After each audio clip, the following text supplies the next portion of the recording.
여러분, 예수님께서 보내주신 성령님께서 우리 가운데 오셨습니다. 여러분 믿으십니까?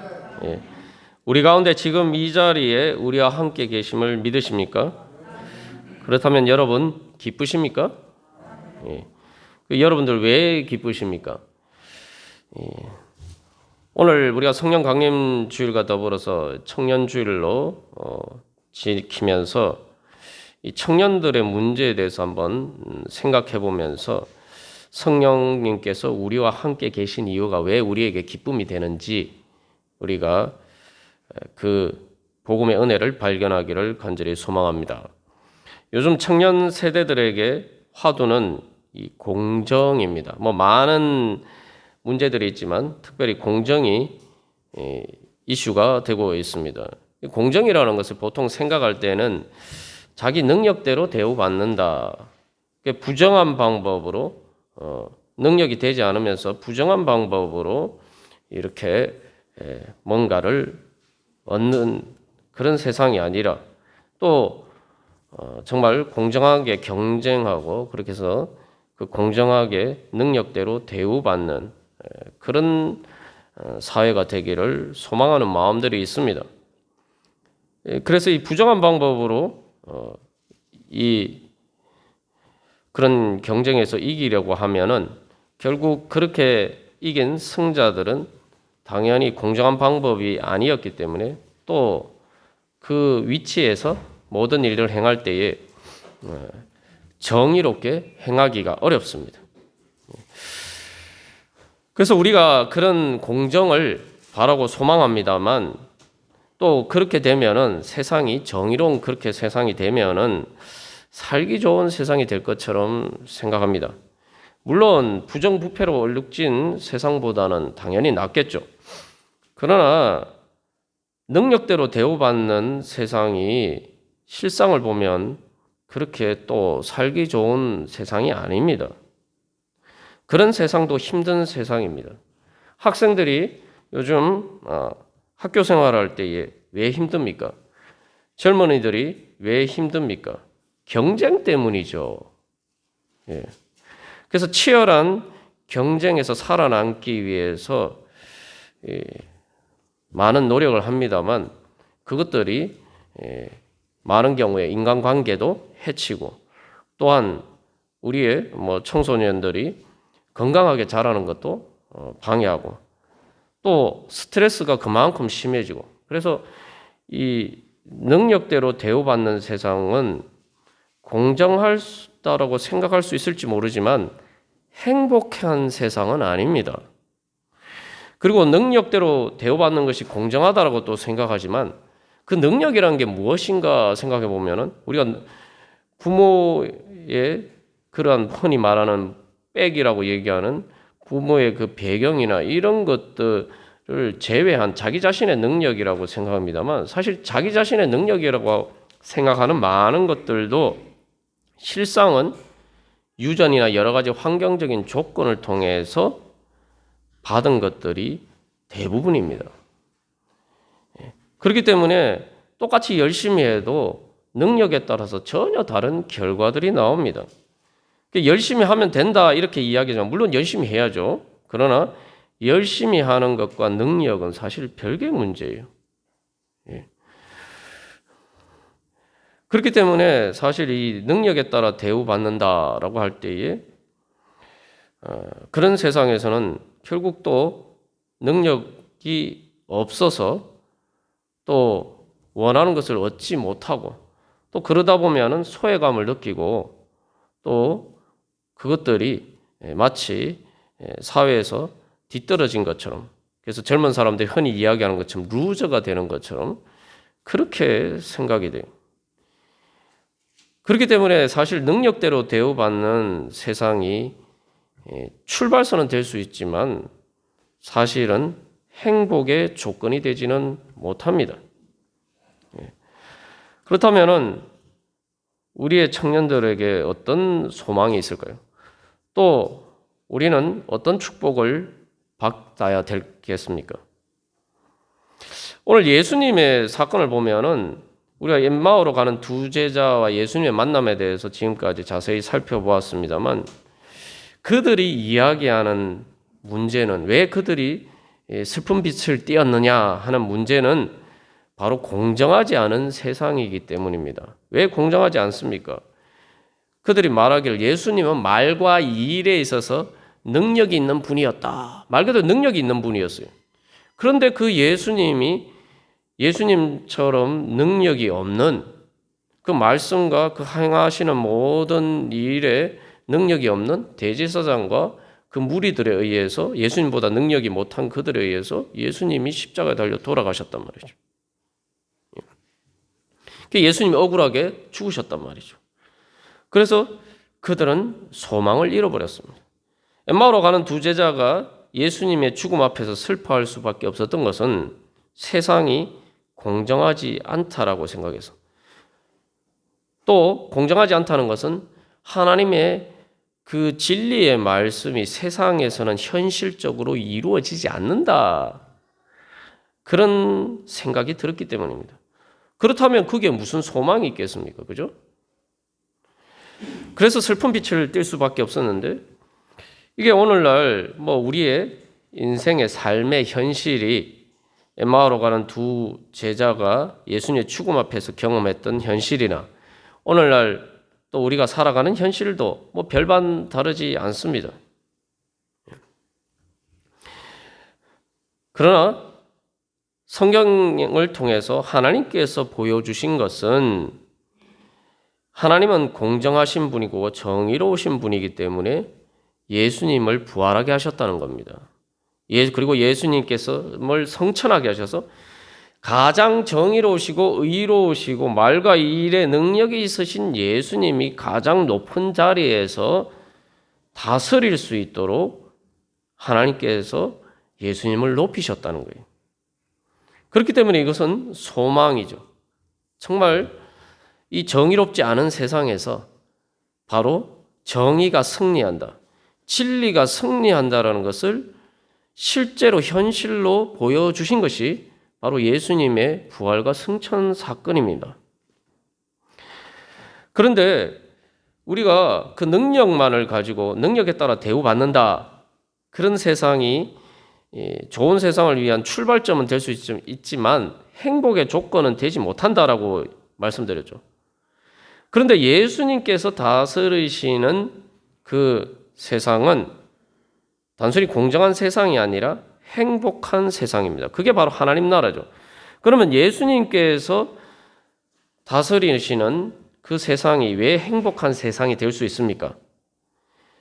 예수님의 공정은 사람마다 타고난 능력이 다 다른데 그 능력에 따라서 대우받는 것이 바로 하나님 나라가 아닙니다. 제가 이렇게 말씀드렸지만 타고난 능력대로, 우리가 능력대로 대우받는다는 것도 가만 생각해 보면은 타고난 거예요. 금수저, 은수저, 흙수저, 동수저 이런 얘기들을 하지만 재산만 보통 생각합니다만 자기의 이 모든 재능이나 이런 것도 다 사실 대부분 타고나는 거죠. 그 예수님께서 우리에게 이루어 주시고자 하시는 하나님 나라는 어떤 나라입니까? 행복한 천국인데 그 세상에서는 예수님께서는 모든 사람에게 똑같은 능력을 다 주신다는 거예요. 그래서 하나님 나라는 행복한 천국이 될 수가 있습니다. 누구나 믿고 원하는 사람은 예외 없이 똑같이 다 능력을 주신다는 거예요. 어떤 능력입니까? 하나님의 능력을 주신다는 거예요. 성령의 능력이 뭡니까? 성령 하나님이에요. 성령님은 하나님이. 바로 성령 하나님의 능력, 하나님의 능력을 모든 사람에게 공평하게 똑같이 다 주신다는 겁니다. 그렇기 때문에 이 성령의 능력을 받는 데서는 세상의 유전, 내가 세상에 어떤 것을 타고났느냐는 이 세상적인 조건은 아무 상관이 없어요. 그래서 누가복음 24장 47절에서 예수님께서 약속하실 때에 뭐라고 약속하셨습니까? 모든 족속에게 전파될 것이 기록되었다. 이게 중요한 말이에요. 모든 족속. 족속이 특별히 여기서 여러 가지 말을 쓸 수도 있는데 족속이라는 말을 쓴 이유는 족속이라는 게 무슨 말입니까? 이 혈연 관계죠. 민족이라는 건 혈연 핏줄의 개념이에요. 모든 족속이라는 것은 인간의 어떤 핏줄을 다 초월하는 말 그대로 누구에게나 하나님께서 공평하게 예수를 믿는 자에게 성령의 능력을 주시겠다는 겁니다. 이게 예수님께서 우리에게 주시는, 또 오늘날 이 공정의 화두인 이 청년들에게 주시는 하나님의 소망이고 복음의 약속입니다. 그래서 이제 세상의 유전은 다 필요 없어요. 세상의 핏줄 다 필요 없어요. 우리에게 중요한 것은 내가 예수 그리스도를 믿음으로 성령을 받아서 예수 그리스도의 보혈의 능력으로 제사함을 받아서 하나님의 자녀가 되느냐, 이게 문제예요. 하나님의 자녀가 된다는 게 뭡니까? 하나님의 핏줄이 된다는 거예요. 그래서 이제는 우리가 예수를 믿으면은 예수 그리스도의 십자가 보혈의 능력으로 그 제사함의 능력을 통해서 성령의 능력을 받는다는 게 뭐냐? 하나님 아버지의 자녀가 된다는 거예요. 우리가 타고난 대로라고 이야기하지만 이제 우리는 하나님 아버지의 자녀로 타고난 대로 능력을 받는다는 겁니다. 세상에 이런 복음이 어디 있습니까? 이거 무조건 예수를 믿어야 되는 거예요. 내가 진짜 능력을 원하면 예수를 믿어야 되는 거예요. 그래서 성경 말씀이 보여주는 게 무엇입니까? 특별히 예수님께서는 이 유대 땅에서 특별히 능력 없는 사람들에게를 찾아가셨어요. 그래서 예수님이 나사렛에서 태어나셨고 나사렛 예수로 자라셨고 특별히 유다 지방에 비해서 소외받았던 능력이 없는 사람들이 살던 갈릴리에서 예수님이 주로 활동을 하셨죠. 그리고 우리가 얼마 전에 또 살펴본 것처럼 바디메오가, 시각장애인 바디메오는 어떤 사람입니까? 이 사람은 타고나면서 그렇게 됐는지 어떻게 됐는지 알 수가 없지만 말 그대로 장애인이 되어서 다른 사람들이 일반적으로 다 가지고 있는 이 육신의 눈을 보는 능력이 없었어요. 그러니까 예수님께서 찾아가셔서 그에게 이제 사람이 줄 수 없는 눈을 뜨게 해주실 뿐만 아니라 예수님을 따름으로써 하나님의 자녀가 되는, 고귀한 하나님의 자녀가 되는 권세를 주셨습니다. 그렇기 때문에 성령을께서 우리에게 오셨다는 사실은 우리에게 정말 기쁘고 복된 소식입니다. 세상에서 발견할 수 없는, 세상에서 얻을 수 없는 그러한 복음의 소망입니다. 여러분, 사실 능력 이야기하지만 능력이 좋은 사람들이라고 다 이렇게 행복하게 사는 건 아니에요. 오히려 능력 좋은 사람들끼리 모여 있으면은 오히려 거기서 예전에는 자기가 최고인 줄 알았는데 자기하고 똑같은 사람들, 자기보다 더 뛰어난 사람들이 많다는 걸 발견하고 오히려 높은 자리에 올라갈수록 더 열등감을 느끼게 돼요. 그게 세상의 이치입니다. 그런데 하나님께서 우리에게 주시는 성령의 능력은 세상의 그 어떤 능력과 비교할 수 없는 능력이죠. 그런데 그 능력을 믿음으로 우리에게 주셨다. 이게 뭡니까? 은혜로, 값없이, 공짜로 주셨다는 거예요. 이래야지 진짜 공정한 사회가 되는 거예요. 그런데 이렇게 우리가 성령의 능력을 받는 그런 은혜를 우리가 어떻게 누릴 수가 있습니까? 예수님께서 그 성령의 능력을 주시겠다라고 약속하시면서 주신 말씀이 뭡니까? 너희가 위로부터 능력으로 입혀질 때까지 이 성에 머물러라.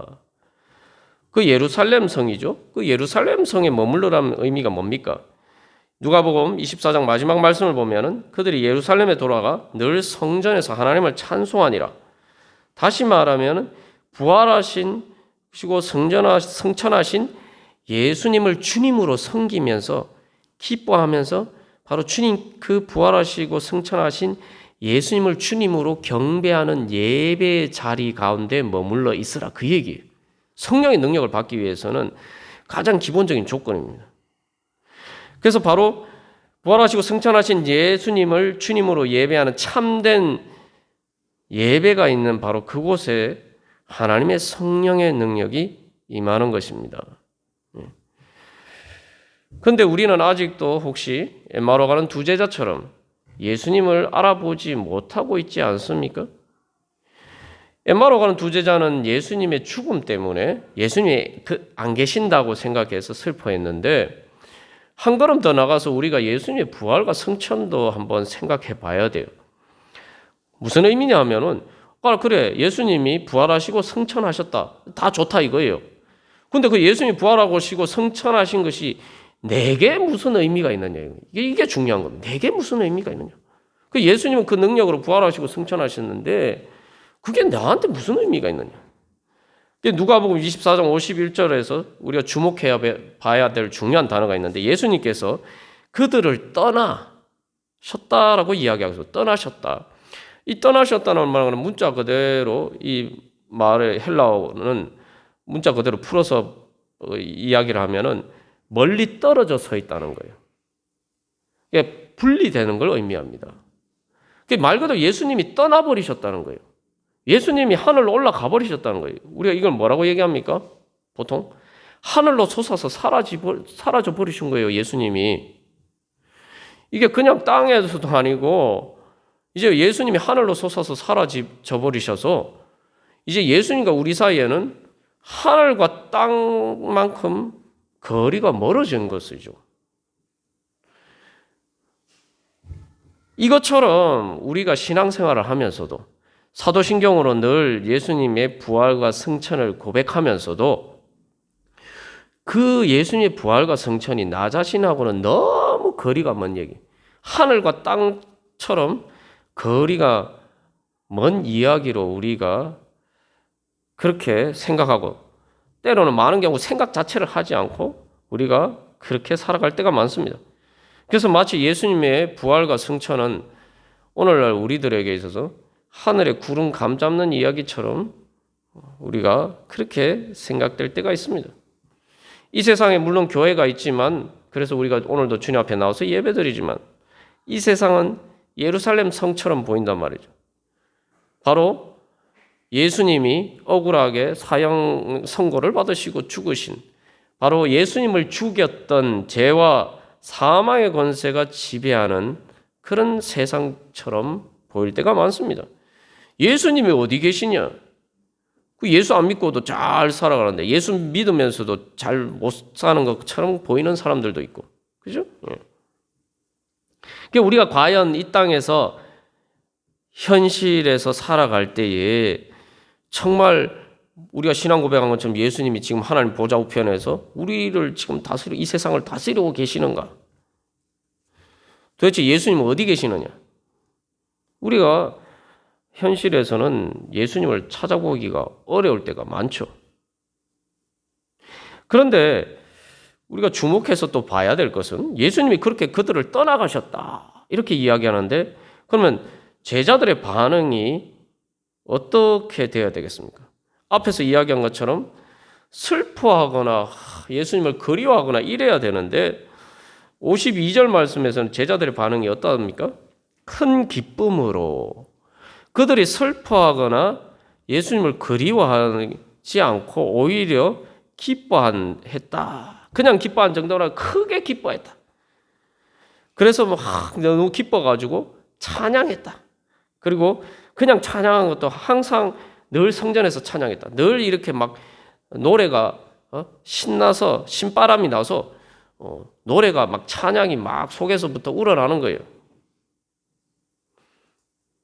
왜 그렇습니까? 예수님은 하늘로 떠나 올라가셨지만 예수님과 이별한 게 아니기 때문입니다. 예수님이 떠나신 것이 아니라 예수님이 이제 그들과 함께 계신다는 약속이 이루어지기 때문입니다. 바로 성령의 약속이 있었기 때문에 예수님께서 성령의 약속을 하시고 성령님께서 뭘 보내주시겠다고 약속하시고 떠나셨기 때문에 그들은 기뻐할 수밖에 없었어요. 그래서 예수님께서는 요한복음 14장 16절에서 말씀하십니다. 내가 또 다른 보혜사를 너희에게 보내주겠다. 여기 보혜사라는 말은 파라클레토스라는 말을 번역한 말인데 이 문자 그대로 하면 옆에 서 있는다는 말이에요. 아까 예수님께서 말씀하실 때는 예수님이 떠나셨다고 할 때는 예수님이 멀리 서 계신다. 이 말이었는데 보혜사라는 말은 예수님이 옆에 계신다는 거예요. 그래서 예수님이 이제 또 다른 보혜사, 예수님이 제자들과 함께 계셨던 것처럼 이제 제자들과 함께 있는 그들 옆에 늘 함께하는 또 다른 보혜사를 보내주셨다. 그런데 예수님께서 뭐라고 말씀하십니까? 요한복음 14장 18절에서는 내가 너희를 고아와 같이 버려두지 아니하겠다. 그러니까 너희들 혼자 내버려 두지 않겠다. 마치 부모를 잃어버린 자식처럼 그렇게 나는 절대 너희들을 내버려 두지 않겠다. 이 말씀 안에는 참 많은 의미가 담겨져 있죠. 왜 예수님이 특별히 고아라는 말을 하셨을까요? 제자들이 예수님을 따랐는데 예수님이 하늘로 올라가셨어요. 예수님 따라서 당장에 지금 이 승천할 수도 없고 그들은 아직 이 땅에서 살아야 되는데 그들이 따르는 예수님 사라지셨어요. 완전히 이게 우리가 흔히 보통 세상에서 하는 것처럼 낙동강 오리알이 된 것 아닙니까? 그죠? 그 예수님이 그냥 그렇게 내버려 두시지 않겠다는 거예요. 근데 어떻게 생각하시냐면은 고아라는 말을 쓰신 것은 바로 예수님이 제자들을 생각하실 때 이게 내 자식처럼 생각해요. 요즘 아동학대 사건으로 뉴스에 많이 나옵니다만 사실 그 아주 예외적인 경우죠. 대부분의 부모들은 사실은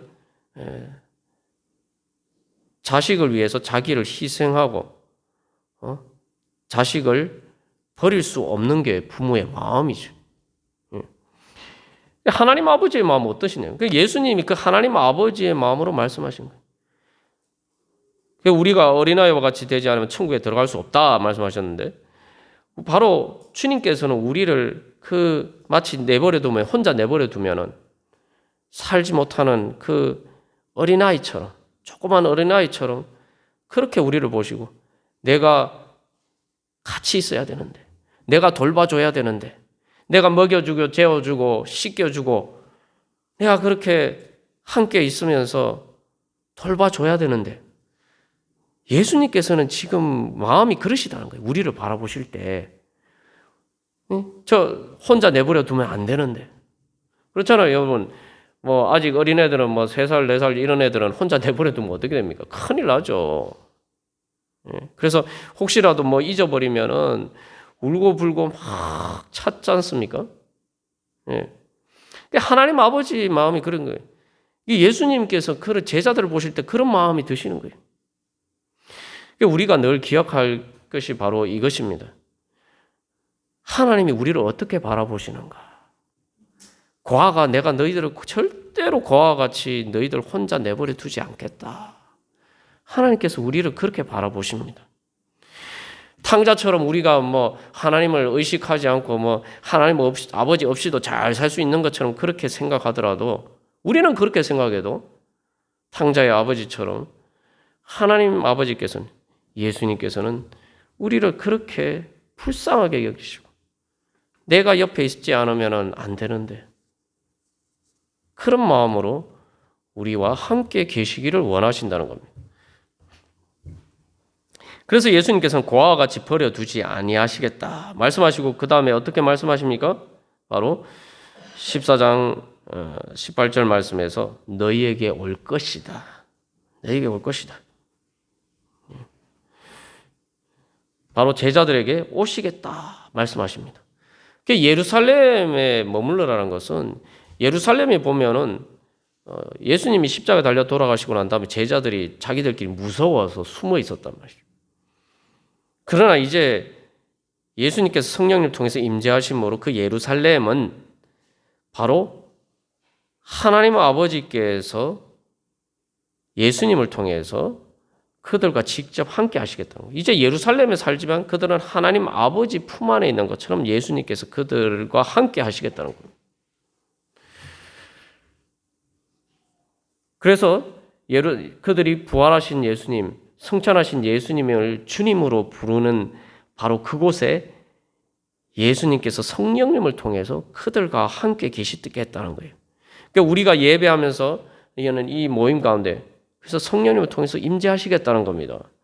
그리고 성령님을 통해서 부활하신 예수님께서 임재하시는데 어떻게 임재하시느냐?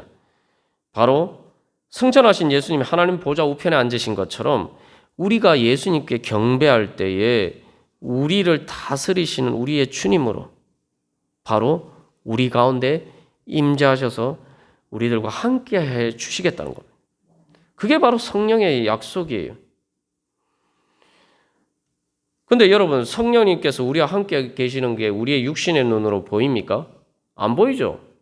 안 보입니다. 예수님께서 그래서 말씀하시죠. 뭐라고 말씀하십니까? 세상은 보지도 못하고 알지도 못할 것이다. 육신의 눈에는 당연히 안 보인다는 얘기예요. 17절 말씀에서. 예. 근데 세상이 보지 못하고 알지 못한다라고 해서 성령님께서 안 계신 게 아니란 거죠. 세상은 성령을 받지 못해서 그렇다. 그러나 성령을 받은 너희는 보고 알게 될 것이다. 엠마오로 가는 두 제자의 사건을 통해서 우리가 발견한 교훈은 뭡니까? 부활하신 예수님이 그들과 함께 계시는데 그들이 못 알아봤잖아요. 그들이 못 알아봤다고 해서 그들의 눈에 안 보인다고 해서 부활하신 예수님이 그들과 함께 안 하신 게 아니란 말이죠. 탕자가 아버지를 떠났다고 해서 이제 아버지하고 완전히 결별하고 자기 혼자 살려고 했다고 해서 아버지의 마음도 이제 탕자를 완전히 버린 게 아니란 말이죠. 마찬가지입니다. 우리가 예수님을 알아보지 못한 그 엠마오로 간 두 제자처럼 우리들도 오늘 성령님을 통해서 우리와 함께 계시는 예수님을 못 알아볼 때가 많아요. 내가 못 알아본다고 해서 그러나 예수님이 안 계신 게 아닙니다. 우리가 이것을 분명히 알아야 됩니다. 우리는 자꾸 주관적으로 내 생각에 빠져서 우리가 착각하면서 살아갈 때가 많은데, 여러분, 해가 지고 나면 태양이 보입니까? 해가 지고 나면 태양 안 보이죠? 해가 지고 태양이 서쪽으로 넘어갔다고 해서 태양이 없는 겁니까? 사라진 겁니까? 태양은 여전히 존재해요. 그냥 지구가 도니까 그림자가 생겨서 못 보는 것뿐이죠. 존재하는 것과 내가 현상적으로 보는 것은, 알아보는 건 다른 문제입니다. 우리가 이 두 가지를 자꾸 혼동하기 때문에 믿음을 가지지 못하는 거예요. 믿음은 뭐냐면 내가 현실적으로 보지 못하지만, 내 눈에 안 보이지만 분명히 있는 것을, 살아계신 예수님을 바라보는 게 믿음이에요. 예. 그렇게 믿음으로 바라보면 그 살아계신 예수님을 내가 알아보고 만날 수 있게 된다는 겁니다. 그래서 예수님이 뭐라고 말씀하십니까? 왜 제자들은 예수님을, 성령님을 보고 알게 될 것이다 라고 말씀하셨습니까? 19절에서 이제 성령님을 단순히 제자들이 보는 것뿐만 아니라 19절에서는 너희가 나를 보리니, 예수님을 볼 거라고 얘기해요. 예수님을. 그 이유가 뭡니까? 예수님이 살아계시기 때문이에요. 예수님이 살아계시기 때문에 예수님을 보게 될 것이다. 근데 그 다음에 중요한 말이에요. 너희도 살아있을 것이기 때문이다. 예수님이 살아계신다고 해서 내 눈에 보이는 게 아닙니다. 내가 살아야 돼요. 성령을 받아서 내가 영적인 생명을 얻어서 바디메오가 눈이 떠여지듯이, 육신의 눈이 떠여지듯이 믿음의 눈이 떠여져야지 예수님을 보게 되는 거예요. 영적으로 살아야 예수님을 보게 되는 겁니다. 예수님이 살아계셔도 내가 영적으로 죽어 있으면 예수님 안 보이는 거예요, 내 눈에. 예수님도 사시고 그 부활하신 예수님이 성령님을 통해서 우리를 살려주시고 우리가 성령을 받아서 하나님의 생명을 받아야지, 그래서 우리가 성령을 통해서 믿음 안에서 살아야지 예수님을 볼 수가 있다는 겁니다. 여러분, 산 사람은 산 사람 눈에만 보입니다. 아주 우리가 당연한 거 아닙니까? 죽은 사람 눈에는 산 사람이 안 보여요. 산 사람 눈에는 산 사람 보여요. 성령을 받아서 영적으로 산 사람만이 부활하신 예수님이 보이게 됩니다. 부활하셔서 살아계셔서 지금 성령님을 통해서 나와 함께 계시는 예수님을 볼 수 있게 되는 겁니다. 그래서 예수님이 중요한 말씀을 하시는데 또 17절 마지막에서 너희는 그를 알게 될 것이다. 왜 아느냐? 너희와 함께 계시기 때문인데, 그 어디에 계시기 때문이라고요? 너희 속에 계시겠습니다. 너희 안에. 이게 아주 중요한 말이에요. 그 엠마오 가는 두 제자가 예수님을 만났을 때에 어떤 변화를 경험합니까? 우리 안에서, 우리 마음 안에서 불타지 않느냐. 내 마음 안에서 내 마음이, 우리 안에서 우리 마음이 불타오르지 않느냐. 그들의 마음을 열어주셨다라고 이야기죠. 성령님께서 이제 어디 계시느냐? 성령님이 계신데 왜 내가 못 알아보고 내 눈에 안 보이느냐? 성령님 내 안에 계시기 때문에. 이거 아주 중요한 복음입니다. 지난번 여러 번 우리가 나눈 것처럼 예수님이 내 안에 계시는데, 내 영의 자리에 계시는데, 내 영이라는 것은 내 몸 안에 내 마음이 있죠. 내 마음 안에 영이 있어요.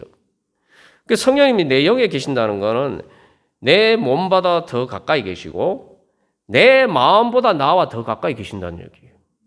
이게 무슨 얘기냐? 내 삶에 힘들고 어려운 일이 있어도 그 삶에 어려우고 힘든 현실보다 성령님이 나하고 더 가까이 계신 거예요. 그 어려운 현실보다 성령님이 나하고 더 가까이 계신다는 거예요. 내 몸이 아파요. 내 몸이 아플 때도 성령님은 내 아픈 몸보다 더 가까이 계시는 거예요. 내 마음이 아파요. 내 마음에 걱정과 근심과 두려움과 공포로 사로잡혀 있어요. 그러나 그 마음보다 성령님이 더 가까이 계세요. 그렇기 때문에 제자들이 늘 기뻐할 수 있는 겁니다. 이게 복음이에요. 예수님이 너희 속에 계시겠다. 이게 복음입니다. 그래서 우리는 진짜 성령 충만한 사람은 어떤 환경 속에서도, 몸이 아픈 가운데서도, 또 마음에 힘든 일이 있어도 그것을 이기고 승리하고 천국의 기쁨을 누릴 수가 있는 겁니다. 그게 성령의 능력입니다. 그러니까 성령님이 내 안에 계시니까 내가 이거 못 알아볼 수가 없는 거예요. 그러니까 성령님이 그럼 왜 안 보이느냐? 내 안에 계시기 때문에 안 보이는 거예요. 세상에 안 보이는 이유는 두 가지입니다. 우리 눈에 보기에 너무 큰 것은 안 보여요. 여러분 지구가 보입니까? 땅은 보이는데 여러분 지구가 둥근 거 보셨어요? 우주에나 가야 볼 수 있죠. 지구가 너무 크니까 지구가 둥근 게 안 보이는 거예요. 옛날 사람들 다 지구가 평평한 줄 알았잖아요. 그리고 태양이 보입니까? 물론 태양 보이죠. 그러나 태양이 진짜 찬란하게 비칠 때는 태양 못 봐요. 그러니까 태양빛이 약할 때는 보여요. 그리고 밤하늘의 별은 보입니다. 잘 보여요. 왜 그렇습니까? 어두우니까 잘 보이죠. 그러나 진짜 태양빛이 강할 때는 내가 볼 수가 없고 보이지 않습니다. 그러나 나는 그 빛 가운데 있는 거예요. 성령님이 내 안에 계신다는 게 바로 그런 겁니다. 이제 성령이 내 안에 있으니까 내가 빛이 저 멀리 있어서 나에게 비치는 게 아니라 내 안에 빛이 있어요. 내 안에 빛이 비쳐서 내가, 주의 말씀은 내 발의 등이요 내 길의 빛이니이다 말씀하는데, 내가 가는데 따로 등불이 필요 없어요. 내 안에 등이 있으니까 앞이 환한 거예요. 그게 바로 성령의 능력입니다. 그렇기 때문에 이것은 더 이상 부인할 수 없는 확실한 증거예요. 이건 뭐 누가 믿어라, 믿지 마라, 뭐 이런 얘기할 필요가 없어요. 확실한 증거가 내 안에 있어요. 내 안에. 내 안에 있다는 거, 다시 말하면 내 존재 자체가 증거예요. 그 예수님이 제자들에게 말씀하실 때에 너희들이 이 모든 일의 증인이라 그러는데, 그들이 진짜 증인이 된 것은 성령을 받고 난 다음부터죠. 그 어떤 증인이냐? 예수님이 부활 승천하셨다는 걸 증거할 뿐만 아니라 예수님이 부활 승천하셔서 우리를 구원하셨다. 그 예수님의 부활과 승천의 능력이 이제 성령을 통해서 우리의 능력이 된다는 거예요. 그게 돼야지 부활의 증인이 될 수 있는 거예요. 그 증거가 내 안에 있기 때문에 바로 내가 진정한 증인이 된 거예요. 그래서 예수님께서 요한복음 14장 16절에서 뭐라고 약속하십니까? 영원토록 함께 계시겠다. 그냥 함께 계신 정도가 아니라 영원토록. 그래서 성령은 진리의 영이다. 진리는 뭐냐면은 영원 불변한 진리예요. 세상 모든 것이 다 변해도 변하지 않는 진리. 우리가 세상에 눈에 보이는 모든 사람들과도 언젠가는 다 이별해야 되고, 죽음으로도 다 이별해야 되고, 세상 모든 만물이 다 사라집니다. 세상에 영원한 건 없어요. 그러나 세상에 영원한 단 한 가지 진리, 영원한 실체는 부활하신 예수님, 살아계신 예수님이고 그 살아계신 예수님이 성령님을 통해서 나와 함께 하시고 나를 사랑하시고 그 성령의 능력으로 나를 하나님 나라로 인도하신다는 것, 이거는 영원 불변한 진리라는 것입니다. 여러분 믿으십니까? 우리 이 시간 이 성령 강림주의를 맞이해서 우리가 어떤 축복을 바라는지, 우리가 다른 많은 축복이 있지만 예수님께서 축복하시고 떠나가셨다. 그 어떤 축복이냐? 바로 성령을 주시겠다는 축복을 하시고 떠나가셨어요. 그게 이제 예수님이 우리에게 주신 가장 큰 축복은 성령을 선물로 주신 거예요. 그게 우리가 이 시간 다른 어떤 것보다 이 성령 강림주의를 맞이해서 다시 한번 성령을 우리에게 선물로 주신 게 얼마나 큰 복음의 은혜인지 알고, 주님 성령을 우리가 이미 받았는데 내가 이제 그 성령의 능력을 경험하고 알아보고 내가 그 성령의 능력으로 살 수 있도록 주님 성령 충만케 하여 주시옵소서. 여러분 그것을 위해서 우리 이 시간 함께 기도하기를 소망합니다. 또 여러분 청년들을 위해서 기도할 때도 마찬가지예요. 여러분의 자녀들과 우리 청년들을 위해서 무슨 기도를 해야 될까요? 성령의 능력을 받는 축복을 위해서 여러분 기도해 주시기를 바랍니다. 또 우리 청년들도 여러분 성령의 능력을 받기를 사모하시면서 기도하십시오. 예수님이 약속하셨잖아요. 아니 다른 사람이 아니고 예수님이 약속하셨고 예수님이 구하시겠다고 했는데 내가 믿음으로 구하면 하나님 주시지 않겠습니까? 예. 우리가 언젠가는 다 서로 떠나게 됩니다. 육신은 떠나게 돼요. 그러나 성령님께서 우리의 다음 세대, 우리의 자녀들과 청년들과 함께 하신다면은 우리는 우리의 자녀들을, 다음 세대를 고아와 같이 버려두고 떠나는 게 아닙니다. 우리의 청년들이 성령의 축복을 얻어서 바로 그 성령의 능력으로 열매 맺어가는 삶이 된다면 세상에 아무리 힘들고 어려운 환난이 있더라도 죄와 사망의 권세를 이기고 승리하면서 그 모든 것을 초월해서 하나님께 영광 돌려드리면서 그들의 미래를, 죽음으로 열 수 없는 미래를 부활의 문, 죽음의 문을 여는, 부활의 문을 열고 하늘나라의 문을 여는 그러한 은혜의 자리로 나아갈 수가 있을 것입니다. 우리 그러한 성령의 축복을 소망하면서 다 함께 기도하겠습니다.